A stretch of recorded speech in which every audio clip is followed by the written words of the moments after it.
Hello, and welcome to this episode of Prog Review. And I shall be talking about the Wall Immersion box set from Pink Floyd. It's the third in the trilogy of big box sets that's come out.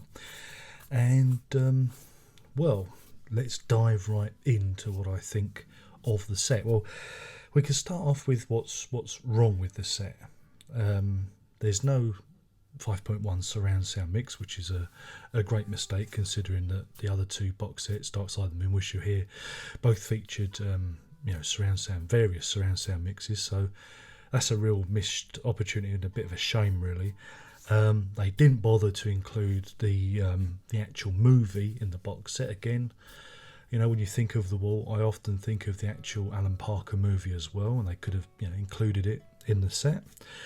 And they didn't include any of the Earl's Court film footage. There's only like one tiny little clip, 1 minute 24, Happiest Days of Our Lives. That's the only thing you get on the DVD, but there wasn't any. It's a shame there isn't any more of that, or they didn't clean it up, or make a presentation of that.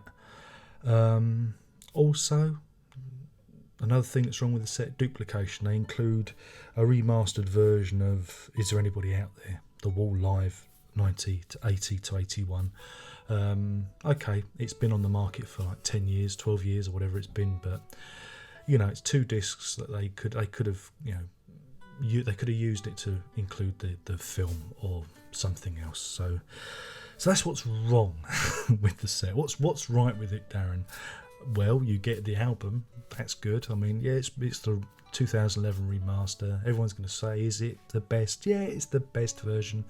It sounds punchy, it sounds lovely, but then The Wall always did sound good. They had Bob Ezrin producing it, and it always did sound nice. But of course the 2011 is the definitive version, blah blah blah blah blah. But hey, if you own the Oh By The Way version, that's fine too. Remember, it's up to you. Don't ask me. So yeah, you've got that. You've got Is There Anybody Out There remaster, which again seems a bit pointless. They've remastered it. It sounds all right. Again, I'm one of these people. I think they can remaster these things to death somewhat, and overdo it. But one of the things that is right about this set is the Wall work in progress discs, which are disc 5 and 6 in this.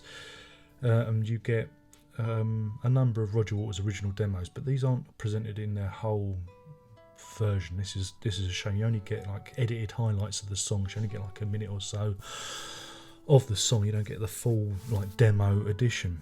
So that's it's not quite down. It's kind of like that. It's a shame they didn't include his full demos, because I'd have found that a much more interesting proposition. But what you do get, and the good thing, is all the band demos in their entirety, and you can see how songs are gradually developed, how they start off pretty bad, pretty ropey ideas to begin with. A lot of the lyrics suck big hairy nuts, and it's good that they refined and revised them later on. So it's really interesting. I found it very interesting to see how ideas like the Another Brick in the Wall idea, for example, started off as a Roger Waters demo, and then gradually evolved into the band demo, the various band demos and that. So yeah, disc 5 and 6 are a revelation, and that's very good. Disc 7 is a bit of a missed opportunity. Yeah, you get the Happiest Days of Our Lives, 1 minute 24 of the band playing Earl's Court in 1980. It's great stuff, but want more of it. You also get Another Brick in the Wall, the video, part 2. The single that was released that was number 1. You get that on there. And you also get Behind the Wall, which is a 50-minute documentary, which again was shown on TV in about 2000, about 12 years ago. And I already have that on video somewhere, so I was actually buying something I own already. And you get a Gerald Scarfe interview, which is at 17 minutes 21, which is really interesting. I love Gerald Scarfe and his work, and it was really interesting to hear how he worked with the band and how the ideas came about. So the DVD is interesting if you haven't seen those things, but it smacks of there could have been more. There should have been more. The ephemera, yeah, there's plenty of postcards, there's plenty of marbles to play with, there's a scarf, all that old tut. And you've got the books. I mean, the booklets I really enjoyed, because you saw a lot of the photography and that, which was in the Is There Anybody Out There limited edition. You see it big blown up, big scale, which was nice.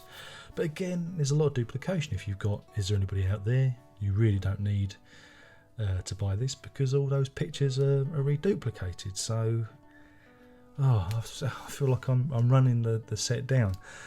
I mean, I've enjoyed it. In fact, I've actually enjoyed this set more than the other two, because of the 2 CDs of demos. I found that really engaging and that really interesting. But really, you might just buy the expanded edition, because you've got those. I believe you got those demos with those, so you might as well just get that instead of this, really, because I'm sure you can see see this stuff on YouTube, But it is a nice box. I like the design of the box, the glossy design, and the matte glossy on matte box was quite nice. And it's it's nice, but again, prohibitively expensive. Bits of it are missing. You get the feeling it could have been a more complete thing. Nick Mason on his Facebook page has said that they are planning to do a 5.1 mix of The Wall at a later date, and you just think, oh great, so we're going to have to buy it all again. So that's that, really. It sounds like I'm slagging it off. I mean, I have enjoyed listening to the demos and listening to The Wall again. That was good fun. And I guess if you're not familiar with the band, or you don't have all these other bits and pieces, it represents good value, I guess. But there's still that nagging thing on my shoulder, saying they're just milking a cash cow. It could have been done cheaper. It could have been a different set. Maybe £30 or £40, and I don't know. So I have to give a rating. Out of 5. I do like it. I do like it, but it's just too much money and not enough original content. So for that reason, I'm going to give it 3 hammers out of 5. That's 3 hammers out of 5. If you can find it cheap, or the price goes down, then that rating will go up. I mean, it's just. And this is the whole thing. I'm going to sum up the 3 box sets now. This is the whole thing. There's been some good stuff. It's been a good idea. I like this idea of the Immersion, editions. I think it's a really neat idea to do that for these, iconic albums.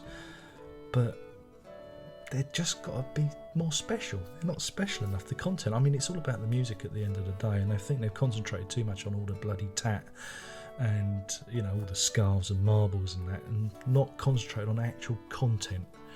And if they'd have done that and not duplicated so much that material, I think it would have been better. And no, too expensive. The RRP on these are something like £95 or something. I got mine a lot cheaper than that. But £95. That's just ridiculous. You're looking at nearly £300 for the 3 sets. And I don't know.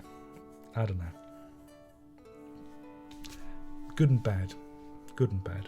Anyway, my name's been Darren Lockhart. I've been whittering on about Pink Floyd The Wall Immersion box set, and thank you for bearing with me. I hope you've enjoyed this and you've enjoyed the unboxing videos I've been doing for you. Remember, you can rate it up and down. It doesn't matter if you give it up or down. It makes no bones to me. At least I know you're paying attention. And subscribe, tell your granny, all that old guff. And that's it, really. There's only one more thing to say. Do you want to say it? Go on, I'll let you say it. I'll mouth it and you can say it. Ready? On the count of 3. Big shout. 1, 2, 3.